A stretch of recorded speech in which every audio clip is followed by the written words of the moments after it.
Damion. Damion Avery. You call him a prince. Prince of what? Where? Claudio opened the door. Please, take off your shoes. I will get you slippers. Damion planted himself at the entrance and refused to take another step. I'm not going anywhere until you answer my questions. Claudio sighed. Where His Highness comes from no longer exists for him. He is not allowed to return to his country or his people, so it makes no difference. That is all I am at liberty to say. Satisfied with the explanation, at least temporarily, Damion entered the dimly lit home and took it all in, aware of vast rooms and artwork. Outside, the rain continued to beat against the windows, which he noticed were heavily draped. It made it even more difficult to see around clearly. Claudio took his elbow, steered him inside a darkened room to a wide, comfy-looking sofa that was bigger than most beds Damion had ever slept in. Sit, please. I will see to your phone. Would you like something hot to drink, coffee or tea? No, I'm good.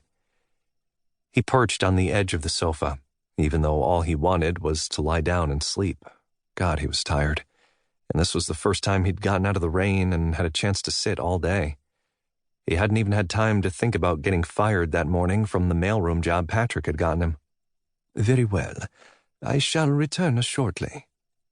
Claudio placed a soft throw next to him, in case you get chilly.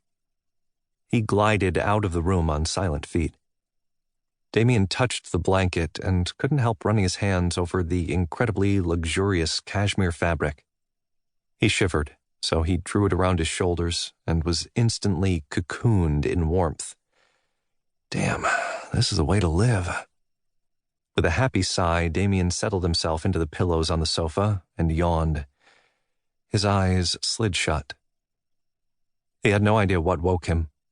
At some point, someone must have come in and lit the fireplace, as the large room no longer lay shrouded in velvety darkness. Rain still lashed hard against the window panes. He struggled to a seated position and caught sight of his phone on the coffee table. How the hell was the screen perfect? He could have sworn it was cracked. Even with the fire, it was difficult to see, so he opened the flashlight on his phone to take stock of his surroundings. Jesus, he muttered. This is insane. The ceiling rose to at least 20 feet, and the dark wood-paneled walls held large, gilt-framed oil paintings depicting battle scenes. Damion guessed these were originals and not knockoffs of famous paintings you could buy for $49 from the sales advertised on television. Damion let the throw slip from his shoulders and stood, drawn to the warmth of the blaze. His bare feet hit a pair of soft sheepskin slippers, which he slid on. What the hell is this place, a museum? He wandered along the perimeter of the room, his eyes adjusting to the semi-darkness, drinking in the costly antiquities displayed. Excuse me. Damion jumped at the sound of a deep, rich voice coming face to face with the most beautiful man he'd ever seen. Thick black hair tumbled over his brow and waved around his face, framing a chiseled jaw shadowed with stubble, and Damion longed to press his cheek to it and feel that roughness. A wicked smile tipped up the corners of a beautiful mouth, but it was the eyes that mesmerized Damion. Velvety rich violet and set off by thick, sooty lashes, they almost glowed. Hello? Damion knew he sounded like a fool, but he had no idea what else to say. The man, about 6'4" and dressed all in black, save for a crisp white button-down, left the doorway and approached him.